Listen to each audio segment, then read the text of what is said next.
నాగార్జున సాగర్ 1954లో 122 కోట్లతో అంచనా వేసి ఎస్టిమేట్ చేసి పనులు స్టార్ట్ చేశాం. పూర్తయ్యే నాటికి 1183 కోట్లు అంటే 9 రెట్లు పెరిగింది ప్రాజెక్ట్ కాస్ట్. శ్రీరామ్ సాగర్ 40 కోట్లతో స్టార్ట్ అయితే 4300 కోట్లయింది. అంటే 107 టైమ్స్ 107 రెట్లు పెరిగింది శ్రీరామ్ సాగర్ ప్రాజెక్ట్. జూరాల మహబూబ్ నగర్ కట్టిన జూరాల 70 కోట్లతో స్టార్ట్ అయితే పూర్తయ్యేసరికి 1815 కోట్లు అంటే 25 రెట్లు పెరిగింది జూరాల. పులిచింతల 565 కోట్లతో స్టార్ట్ చేస్తే 1816 కోట్లు 3.2 టైమ్స్ ప్రాజెక్ట్ కాస్ట్ పెరిగింది. దెన్ సింగూరు 29 కోట్లతో స్టార్ట్ చేస్తే 169 కోట్లు 5.7 రెట్లు పెరిగింది. ఎల్లంపల్లి 900 కోట్లతో స్టార్ట్ చేస్తే 2048 కోట్లు 5.7 రెట్లు అంటే యాక్చువల్ ఇంకా మూడోది కూడా ఉంది సవరణ 5.7 రెట్లు పెరిగింది. దేవాదుల ఇంకా పూర్తి కాలేదు. బట్ యాజ్ ఆన్ టుడే 6000 కోట్లతో స్టార్ట్ చేస్తే ఇప్పటికే 17,500 కోట్లు ఖర్చు అయ్యి 2.9 రెట్లు దేవాదుల పెరిగింది. మరి కాళేశ్వరంకి వస్తే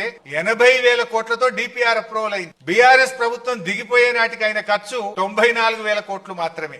80,000 కోట్లతో ప్రాజెక్ట్ రూపకల్పన జరిగింది. అది 3rd TMC కూడా కలిపితే 1,27,000 కోట్లు ప్రాజెక్ట్ కాస్ట్ మనం ఫైనల్ కాస్ట్ వచ్చింది. అసలు ఈ దేశంలో ఈ రాష్ట్రంలో అతి తక్కువ పెరిగిన ప్రాజెక్ట్ కాస్ట్ తో పూర్తి చేసిన project that is one and only project Kaleshwaram project.